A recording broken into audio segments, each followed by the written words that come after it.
안녕하세요. 반갑습니다. 오늘 참 좋은 날입니다. 하나님께서 저와 여러분의 가정에 준비하신 은혜와 평강이 넘쳐나기를 예수님의 이름으로 축원합니다. 열왕기하 25장 1절로 17절에 있는 말씀을 중심으로 무엇을 믿고 의지해야 하는가 라는 제목으로 말씀을 나누고자 합니다. 무엇을 믿고 의지해야 하는가 라는 개념은 바로 기준선을 우리가 얘기한다고 볼 수 있습니다. 내가 어떠한 기준을 가지고 살아가느냐라는 것은 대단히 중요합니다. 방향을 설정하고 그 방향을 향해서 가는 데는 A 코스, B 코스, C 코스, D 코스 다양한 코스로 갈 수는 있는데 나는 어떠한 방식으로 갈 것이다 라고 하는 부분이 중요한 것입니다. 따라서 내가 전철로 갈 수도 있고 버스로 갈 수도 있고 승용차로 갈 수도 있습니다. 아니면 자전거로도 갈 수 있습니다. 비행기로도 갈 수 있습니다. 그러나 그걸 선택하는 것은 자신의 몫이라는 사실입니다.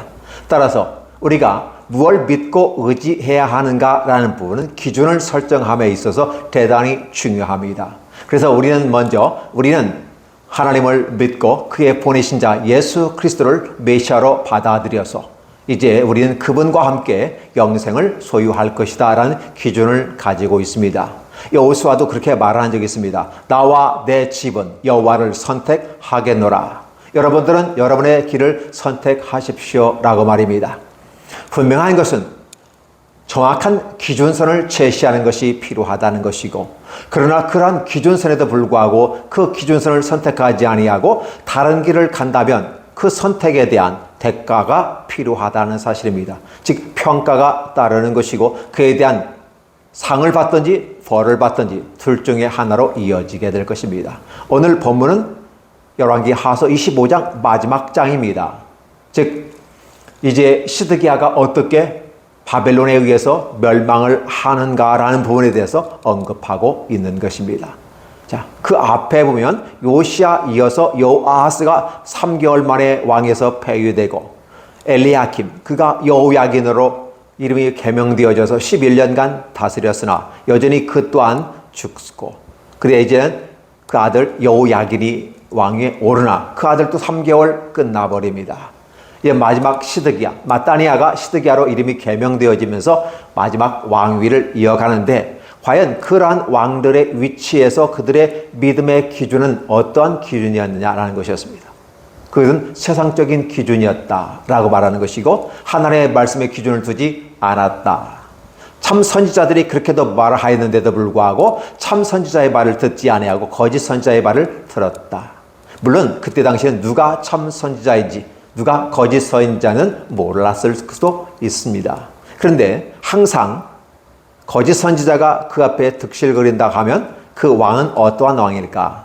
거짓 선지자가 당연히 거짓 선지자이기 때문에 악한 자의 소속일 것입니다. 따라서 그 왕은 악한 자의 길일 수밖에 없습니다. 어두움의 자식들이 함께 한 통속을 이루어 유유상종, 그렇죠? 끼리끼리 놀게 되는 것이죠. 달리 말하면 참 선지자가 말하는 것을 듣지 아니하고 거짓 선지자의 말을 들었다는 것입니다. 스드기야 오늘 마지막 왕입니다. 그러나 그는 누구를 의지하였냐? 참 선지자의 말들을, 에레미야의 선지자의 말을 듣지 아니하고 거짓 선지자의 말을 들었다는 것입니다. 나라가 이제 바벨론에 의해서 포로가 됩니다. 포위가 되고 결국은 포로로 잡혀가서 바벨론에 이르게 된 그 상황 속에서 이미 그 전에 에레미야를 통해서 앞으로 성벽이 멸망하여 성벽이 무너지고 예루살렘이 무너지게 되고 다 나라가 끝날 것이라는 예언을 주었습니다. 그러면 그에 대한 방비책을 해야 하지 않을까요? 자, 바벨론이 와서 힘으로 밀어붙입니다. 어떻게 합니까? 에레미야 선지를 통해서 하나님이 이렇게 말씀하셨습니다. 이제 바벨론의 포로로 되어가라. 저항하지 말라. 그들을 순순히 받아들여라. 라고 하나님의 말씀을 에레미야 선지를 통해서 전해 주었습니다. 그렇다면 그 말을 받아야 될까요? 거절해야 될까요? 어떻게 보면 에레미야 선지자가 말한 이 말이 가짜 선지자의 말처럼 들렸을 수도 있습니다. 왜 내 나라가 멸망한단 말인가? 내가 왜 포로로 가야 된단 말인가? 진짜 우리는 싸워야 될 것인가 말 것인가? 이런 선택의 기로에서 하나님의 말씀에 순종한다면 얼마나 좋을까? 물론 에레미야 선지자의 말을 받아들이기는 곤혹스러웠던 것입니다. 바벨론 왕이 나라를 부수려고 올라왔을 때 항복하고 포로로 자연스럽게 끌려가라. 이것은 여호와의 뜻이다라고 말입니다. 그런데 말입니다. 문제가 생겼습니다. 예루살렘 성은 절대 멸망하지 않을 것이야. 아수르부터도 하나님이 보호하셨거니와 유일하게 남아있는 나라가 남유다야 했어요. 그렇죠? 자, 분명히 예루살렘 성은 보호받을 거야. 그리고 당연히 여호와의 성전인 당연히 하나님이 보호하실 거야. 왜냐하면 예루살렘은 하나님의 나라 하늘의 예루살렘 성을 축소판으로 갖다 놓은 것이고 그 안에 있는 도시의 안에 있는 여호와의 성전은 여호와의 임재하는 상징의 어떤 곳이기 때문에 예루살렘은 절대 망하지 않아 라는 것이 이스라엘 선민들의 마음속에 있었다는 사실입니다. 그러면 그들이 그 정도의 믿음을 가지고 있다면 진짜 믿음이 있었지 않을까? 라고 생각하였지만 외형적인 부분 속에서 그렇게 받아들이고 실제적인 부분 속에서는 여호와 하나님을 신뢰하지 않았다. 그렇기 때문에 하나님은 오늘 저와 여러분에게 주권의 문제를 가지고 이야기합니다. 한 나라의 주권자로서 나라를 잘 관리하고 이끌어가는 건 분명한 사실입니다. 주권을 행사해야 되는 것은 분명한데 그 주권을 내려놓고 여호와의 주권을 따라 순종하라고 하니까 받아들일 수가 없는 것이지요. 때로 우리는 일반적이고 도덕적이고 윤리적이고 상식적인 부분 속에서 종교는 흘러가거니와 그렇죠. 그래서 이 얘기했을 누구나 받아들일 수가 있는 내용이 있습니다. 그러나 오늘 나라가 멸망하는 시점, 근데 어떠한 시점입니까? 바로 하나님의 재앙이 그 땅과 그 백성에게 임할 것이다라고 히스기야에게 임하였던 것, 그리고 예언된 수많은 다른 선지자들에 의해서 예루살렘 성벽이 멸망할 것이고, 즉 예루살렘 성이 부셔질 것이고 예루살렘 성은 피폐해질 것이다. 여호와의 성전도 피폐해질 것이다 라고 예언을 했음에도 불구하고 하나님의 말씀을 따라야 하지 않을까. 근데 그들은 그래서 좀 갈등하는 것 같습니다. 예루살렘 성이 있고 여호와의 성전이 있기 때문에 하나님은 분명히 보호하실 것이다. 그런데 이러한 사건이 또 한 번 있었죠. 블레셋과의 싸움 속에서 여호와의 언약궤를 빼앗긴 것을 기억하십니까? 여호와의 언약궤가 있다면 우리는 분명히 승리할 수 있어 라고 말합니다. 그러나 여호와의 언약궤를 가지고 전쟁터에도 임하였습니다. 그런데 패해버리고 말았습니다. 우리는 이미 과거의 한 사건을 통해서 그렇게 여호와의 언약궤는 여호와의 임재의 상징이기 때문에 반드시 여호와의 언약궤가 간다고 하는 것은 하나님이 우리 편이 되어서 우리에게 승리를 줄 거야 라는 확신 속에서 갔지만 그들은 언약궤를 빼앗겨버리고 말았습니다. 그럼 언약궤가 능력이 없었을까? 아니면 하나님의 능력이 없었을까? 하나님의 능력이 없는 것이 아니라 바로 죄를 범한 이스라엘이 형식적인 언약궤만 가지고 나아가고 실제적으로 그 언약궤가 상징하는 것은 우리 안에 내주하시는 하나님의 영, 성령이 함께 가시고 우리 하나님과 동행하는 이스라엘 사람들의 모든 모습 가운데 실제적인 하나님의 주권이 그들의 마음속에서 미쳐야 되는데 하나님의 주권이 그들의 마음속에 미치지 못하도록 차단시켜버리면서 언약궤만 가지고 가는 거기 때문에 그 원에는 하나님이 임할 수가 없죠. 하나님의 주권이 거기까지 미치지 못해요. 즉 언약궤는 가지고 가고 있지만 언약궤의 상징인 여호와의 임재라고 하는 부분을 상징하기 위해서 각 사람의 마음속에 이스라엘의 마음속에 하나님의 임재가 임해야 돼. 하나님의 주권이 임해야 되는데 주권이 임하지 않는다. 그러니까 당연히 언약궤는 빼앗길 수밖에 없고 전쟁에 질 수밖에 없었다라는 사실입니다. 그리고 오늘 이 본문 속에서 남유다, 마지막 남아있는 남유다 렘넌트로서 하나님의 언약을 따라 다윗의 등불로 세우신 이 남유다가 분명히 보존되는 것은 분명한 사실인데 근데 하나님께서 이제 막아버렸다. 므낫세의 악한 행위로 말미암아 하나님이 마음을 닫아버렸어요. 사실 요시야를 통해서 다시 한번 개혁하고 새로운 길을 줄까도 생각하려 했었는데 므낫세의 악한 행위가 그리고 이 므낫세뿐만 아니라 이 므낫세 이 얘기를 하면서 출애굽 때부터 모든 인류가 하나님 앞에서 어떻게 악한 행동을 해왔는가라는 부분이에요. 그렇게 많이 속았고 많이 용서해줬고 많이 이해해줬고 많이 기회를 주었는데도 불구하고 그들은 그 중심에 하나님의 주권이 그들에게 임하지 못하도록 막아버렸다. 그러면서 신기한 것은 언약궤를 있으면 된다고 말하고 그리고 예루살렘이 있으면 되고 그 안에 성전만 있으면 된다고 하는 생각을 하게 되더라는 것이죠. 근데 우리 하나님은 오늘 저와 여러분들에게 보이는 신앙과 보이지 않는 신앙 두 가지로 설명합니다. 보이지 않는 신앙을 가운데 하나님은 우리에게 임하지만 그러나 보이지 않기 때문에 하나님이 보이는 것으로 해요. 하나님의 나라의 예루살렘 성전을 본따서 예루살렘 성전을 만든 그 예루살렘 성전은 누구예요? 아브라함 때부터 연관된 성이 바로 예루살렘 성입니다. 바로 자신의 아들 독생자 이삭을 바쳤던 산이 모리아산입니다. 이 모리아산이 예루살렘의 같은 장소라는 사실입니다. 그래서 아브라함 때부터 믿음에 따라 이루어진 것이 바로 하나님의 나라의 아름다움이라는 거예요.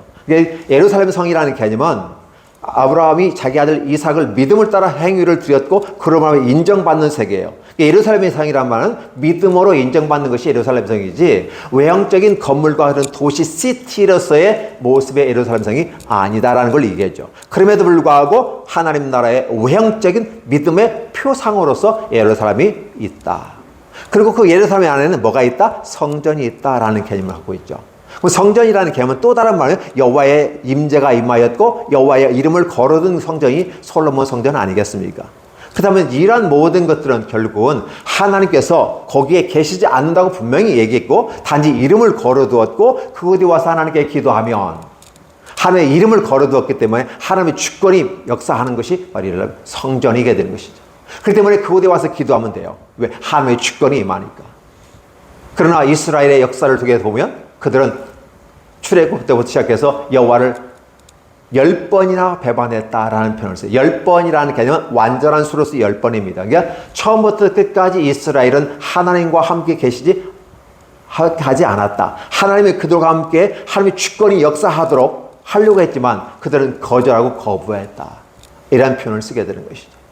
그러면서도 예루살렘과 성전이 있기 때문에 안전하다고 말하는 것은 그들은 헛다리 긁은 건 아닌가. 이런 모습을 보였죠. 결국은 그들이 무너지지 아니리라 생각하는 예루살렘 성전이 바벨론에 의해서 부서지게 되고 결국은 그로 말미암아 장기간에 포위된 상태에서 먹을 것이 떨어지니까 성벽도 무너지고 먹을 것도 떨어지고 더 이상 예루살렘의 소망이 없어지니까 도망가 버린다는 사실이죠. 그들이 예루살렘 성을 그렇게 하나님의 나라의 것으로서 하나님이 보호하신다고 생각했으면 끝까지 이 성을 사수해야 하지 않을까? 죽음으로서 사수해야 하지 않을까? 근데 그들은 도망가 버렸다. 결국은 그들은 어떻게 돼요? 여리코라고 하는 그 동네에 가서 잡혀서 왔다라는 사실.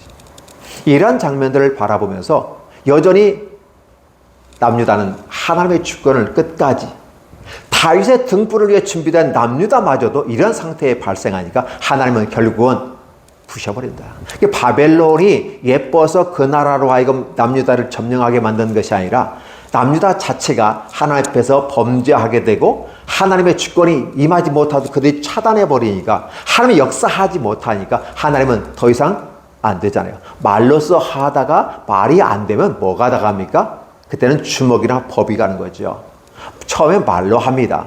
안 되면 매로 합니다. 그래서 결국은 이스라엘이 멸망한 것처럼 남유다 여전히 하나님 말씀을 듣지 아니하니까 매로서 들었는데 그 매가 바벨론이었다.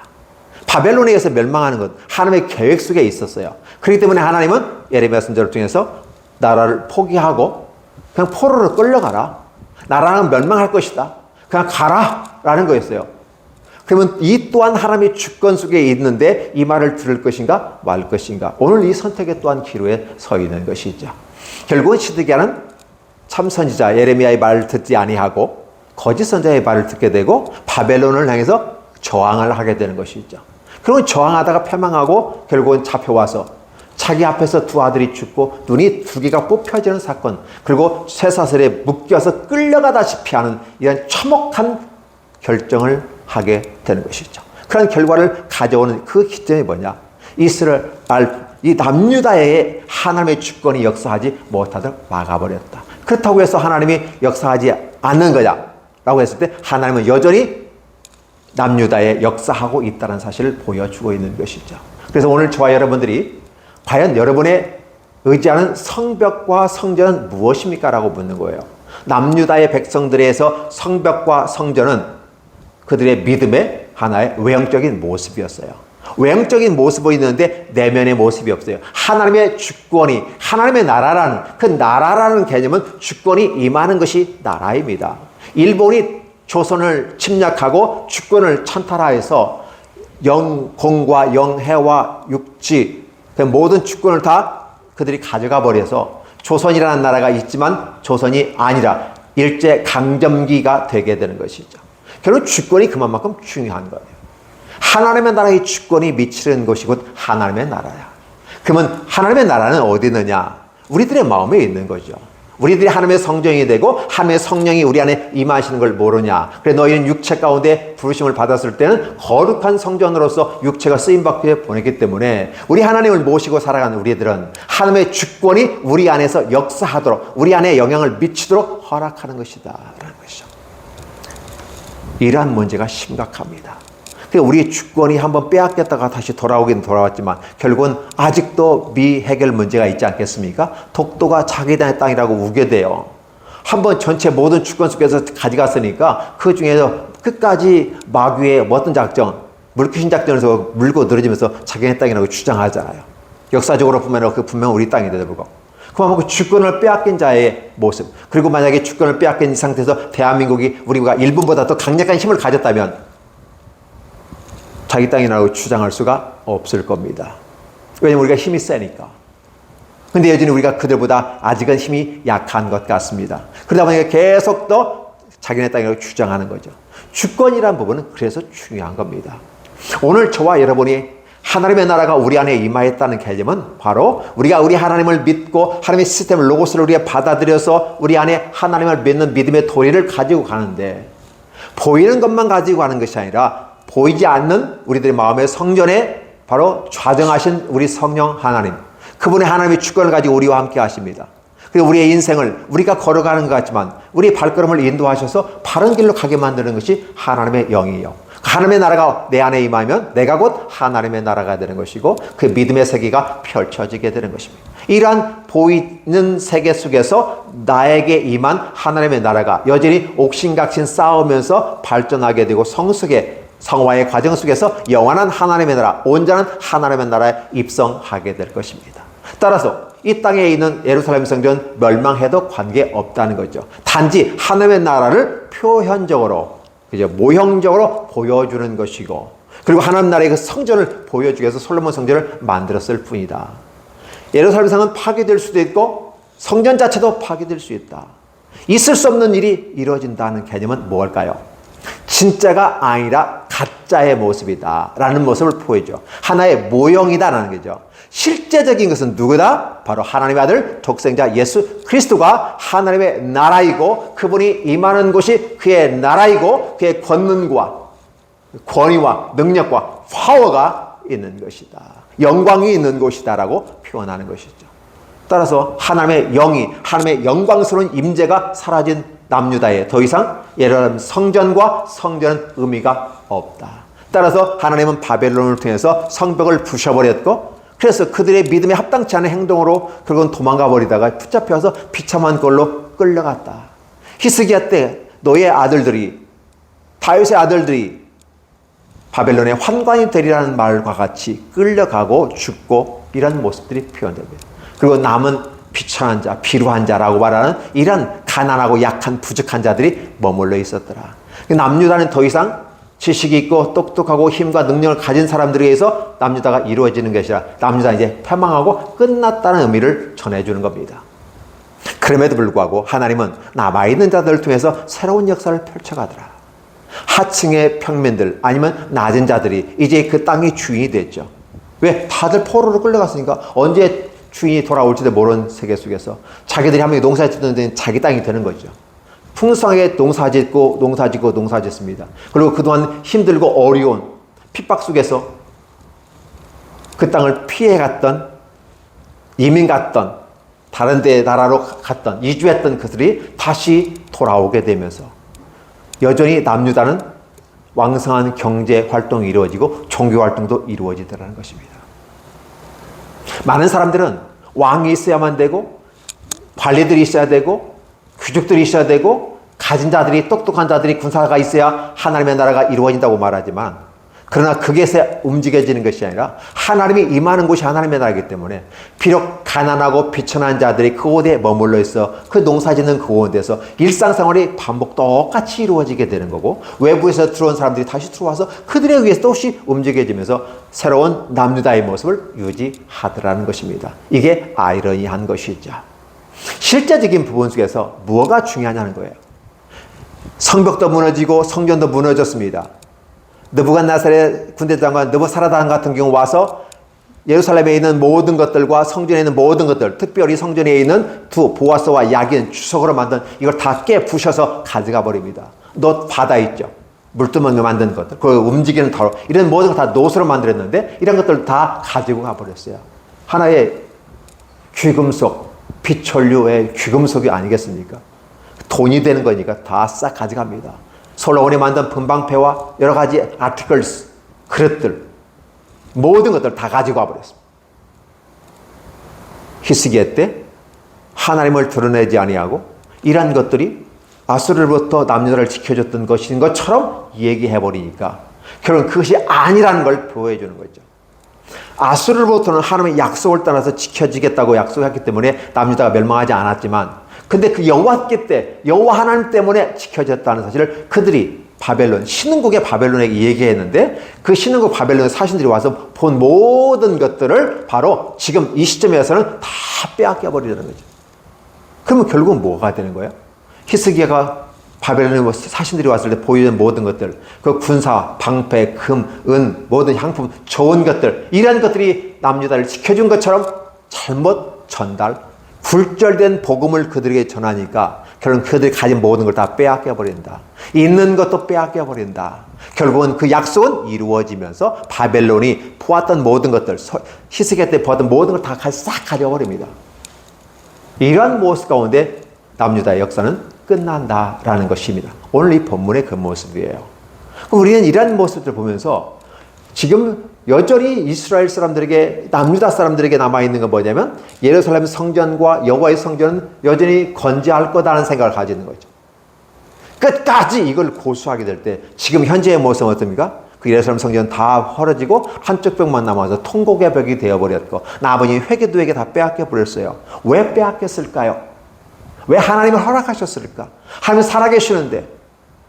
그것은 이스라엘 백성들이 친정으로 그 성전에 임하신 여호와의 주권을 인정하지 아니하고 그분의 통치를 받아들이지 않으면서 외형적인 것만 추구해가는 종교의 모습으로 빠져 있다 보니까, 즉 죽어버린 산호초의 모습과 같이 껍데기만 남아있는 소라 껍데기 같은 존재, 더 이상 의미가 없지 않겠습니까? 그래서 소라 껍데기 같은 건 누가?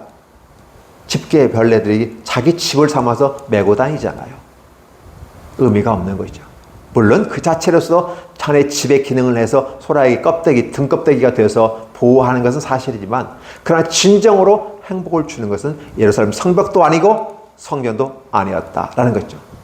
그 안에 있는 여호와의 주권을 무시하게 되면, 여호와의 주권을 무시하니까 그의 나라가 그의 나라에 임하지 않으니까 하나님이 연관성을 가지지 않기 때문에 다 모든 건 내어버리는 거죠. 버려버리고 다 빼앗겨버리게 만든다, 사실.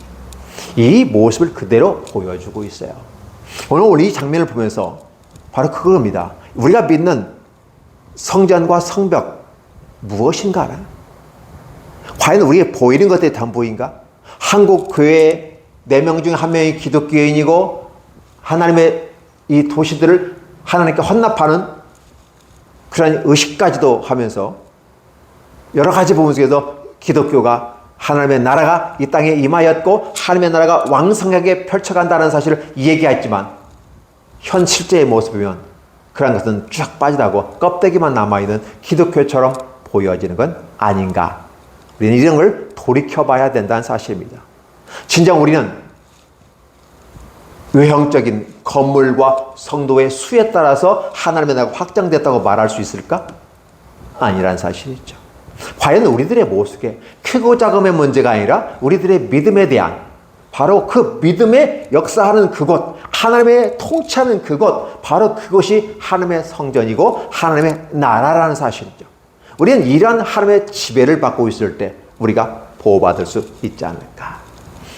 저희 나토라는 개념을 보면 나토는 연합국가 형태로 되어 있습니다. 어느 한 나라가 침공을 당하면 다른 나라 역시 침공받는 것으로 간주해서 전쟁에 참여할 수 있습니다. 그래서 그 소련, 지금 현재 러시아죠. 그로부터 나라를, 유럽을 보호하기 위해서 연합전선을 써서 함께 보호해서 강력한 힘으로 나토가 형성된 거 아니겠습니까? 근데 오늘 우리와 하나님과 연합과의 관계 속에서 우리가 하나님 연합관계에 대해서 우리가 침범을 당하면 하나님은 즉각적인 전쟁에 참여할 수밖에 없는데 참여해도 의미가 없는 게 뭐예요? 약속이 깨어져 버렸기 때문에, 조약이 깨져 버렸기 때문에 오실 필요가 없는 거죠. 당연히 그 나라는 멸망하게 되는 것이죠. 또 다른 예를 한번 들어보면 분명히 바벨론을 대적하고 이집트와 함께하면 이집트가 어렵고 힘들 때 우리를 도와줄 거다. 거짓 선지자들이 이렇게 얘기하는 겁니다. 근데 그래도 이집트는 형식적인 차원에서 남유다가 공격당할 때 전쟁에 참여는 했지만 방관식의 모습이에요. 자기 나라도 전쟁 중에 있기 때문에 실제적인 전쟁은 그쪽에서 하는 거고 여기 형식적으로 와서 있다가 그냥 가버리는 거예요. 이러한 사실들을 이미 다 선지자를 통해서 얘기를 해주는데 그걸 듣지를 않아요. 거봐라, 애굽이 우리 편을 도와줬다. 여러분 기억해 주세요. 우리는 역사 속에서 일본이 우리를 침략했을 때 청나라가 그때 되겠죠. 우리를 도와준다고 생각했어요. 중국이 우리를 도와준다고 생각하고 함께 했습니다. 근데 그 나라가 우리를 도와줬습니까? 와가지고 오히려 일본인보다 더 악한 행위를 하고 수탈을 일삼았고 더 많은 것을 권리를 요구하고 참전에 대한 대가를 요구하는 이런 것들을 바라보았죠. 과연 우리가 중국을 이해하고 믿어야 되는가? 어렵고 힘드니까 요청을 했지만 상국으로서 모시고 있는 나라이기 때문에 요청했지만 여전히 실제적인 전쟁을 통해서 조선을 구하리라는 생각을 갖고 있는 게 아니라 형식적으로 전쟁이 조선에서만 일어나고 자기 나라까지 미치지 않게끔 방어막을 치는데 목적을 두었다는 사실은 여러분도 잘 알고 계실 것입니다. 그러니까 남유다 입장에서는 애굽이 도와준다고 해서 진짜 내 일처럼 도와주는 게 아니라는 사실을 기억해 주셔야 됩니다. 우리의 민족은, 우리의 나라는 우리가 지킨다는 그런 생각들, 그리고 하나님과 더불어 지킨다는 생각을 가지고 가셔야만 합니다. 우리가 뭐 할 때 미국이 도와줄 거다. 여전히 6.25 때 그들이 도와줬기 때문에 우리가 견딜 수 있었던 건 사실입니다. 하나님의 귀한 은혜일 것입니다. 그러나 이러한 모든 것에 뭔가가 다 이권이 연관되어 있기 때문에 도와준 것 아닐까요? 그렇지 않다면 발을 빼버릴 것입니다. 그들도 가져가는 게 있지 않을까요? 6.25 전쟁으로 말하면 일본은 우리에게 참전하면서 엄청난 경제적인 부흥을 꿈꾸는 그 계기가 되었던 게 또 그 전쟁을 통한 기회가 되지 않았을까요? 그리고 자신의 나라가 연관이 있고 이익이 있기 때문에 참전하는 거죠. 이익이 없다면 다 도망가 버리잖아요. 그러나 진정으로 우리에게 이익을 주고 우리에게 유익을 주고 우리에게 큰 혜택을 줄 수 있는 분은 누구다? 우리 하나님 여호와. 그분이 우리의 주권자가 되시고 하나님의 나라가 우리 안에 임하게 됐을 때 하나님은 우리를 지키신다는 사실이에요. 근데 좀 이렇게 목사가 이렇게 얘기하니까 그래 그건 종교적인 거야. 그건 뭐 신앙적인 거야. 왜 이 얘기하고 지나가 버릴 수가 있습니다. 분명한 것은 오늘 역사라고 하는 부분 속에서 그걸 얘기하는 거예요. 단지 나라가 힘이 없어 멸망하는 개념이거나 외교적인 문제 속에 제대로 못해서 나라가 멸망했다는 그런 개념이 아니라 하나님의 역사로 말미암아 남유다가 멸망했고 그 과정 속에서 남유다의 왕과 그 백성은 무엇을 선택해야만 하는가요? 무엇을 믿고 무엇을 선택할 것인가? 라는 부분 속에서 여전히 하나님을 배제하고 하나님의 주권을 차단시키고 거짓 선지자의 말을 듣게 되고 결국은 다 포로로 끌려가고 비참한 최후를 맞이했다라는 사실을 보여주는 겁니다. 결과적으로 다 약속의 예언이 응해져서 비참한 모습이 됐다라는 걸 17절까지 보여주고 있다는 사실입니다. 따라서 이 시간에 제가 여러분에게 말씀드리는 것은 오늘 우리들의 믿고 의지하는 그것은 무엇인가? 과연 성전인가? 성벽인가? 라는 말은 달리 말하면 우리가 믿고 있는 군사력, 외교력, 경제력, 맞습니다. 또 우리의 가치들이 우리를 지켜줄 것인가? 외형적인 것은 그렇게 말할 수가 있습니다. 그러나 진심으로 하나님께서 이 나라를 지키지 않았다면 6.25 때 그 많은 참전국이 오지 않았을 것이고 어떤 역학적인 힘의 원리와 자기국의 이익을 위해서 그들은 함께 동참하게 되는 것이죠. 아니면 더 먼 나라에서 오신 분들 같은 경우는 바로 어떻게 돼요? 민주주의를 사수하게 한 하나의 진리 사수의 개념으로 공동의 이익을 위해서 왔더라는 것입니다. 우리가 이런 것들을 바라보면서 진정 우리가 원하는 것은 무엇냐? 그래서 지금 우리 현실의 모습 가운데 우리나라는 누가 지킨다? 우리가 지킨다.